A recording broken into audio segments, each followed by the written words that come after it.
Hi hello friends, இங்கே வந்து பார்த்தீங்கன்னா என்னை சுற்றி மல்லிகைப்பூ தோட்டம் தான் இருக்குது. ஸோ வந்து ஒரு அக்கா வந்து மல்லிகைப்பூ பறிச்சிட்டு இருந்தாங்க. எனக்குமே பறிக்கணும்னு ஆசையாக இருக்குது. ஸோ நான் மல்லிகைப்பூ பறிக்கிறேன், இந்த வீடியோவில் பாருங்கள். ஸோ பார்த்தீங்கன்னா மல்லிகைப்பூ வந்து பூக்கள் வந்து அதிகமாக இல்லை. ஸோ 1-2 தான் இருக்குது. அதை வந்து அந்த அக்கா கிட்டே கேட்டேன். நானும் வந்து பறிக்கிறதுக்கு ட்ரை பண்ணுறேன்.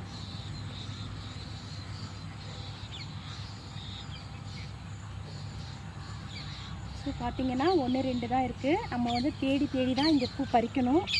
ஆனாலும் பூ வந்து கம்மியாக இருக்குது. ஸோ பாருங்கள், எனக்கு தெரிஞ்சு என் கண்ணுக்கு 2 பூ தான் கிடச்சிருக்கு. இதே போல் இந்த தோப்பு ஃபுல்லாக வந்து பார்த்திங்கன்னா நம்ம மல்லிகைப்பூ வந்து எங்கே வந்து ரொம்ப பெருசாக இருக்கோ அதை நம்ம பார்த்துட்டு பறிக்கணும், சரிங்களா? ஸோ வந்து எனக்கு இந்த பூ பறிக்கிறது வந்து ரொம்ப பிடிச்சிருக்கு. அதனால் நான் அவங்களாண்ட கேட்டேன். சரிம்மா, அவங்களுக்கு பூ அங்கே தெரிஞ்சதுன்னா பறிங்கன்னு சொன்னாங்க. அதனால் நான் பொறுமையாக தேடி தேடி நான் பார்த்து பறிக்கலான்னு வந்திருக்கேன்.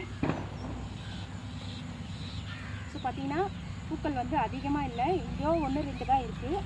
அதனால் நம்ம அதை தேடி பார்த்து தான் பறிக்கணும்.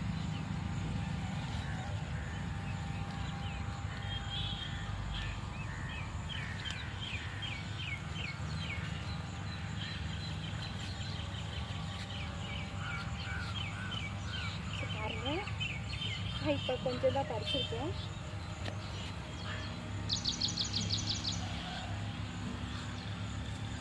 அக்கா, காம்போட பறிக்கணுமா? அது எப்படிக்கா?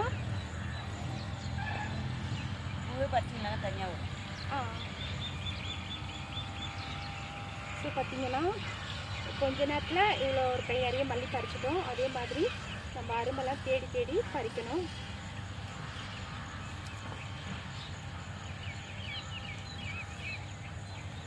நம்ம ஒன்றா தேடி தேடி பறிக்கலாம், பாருங்கள்.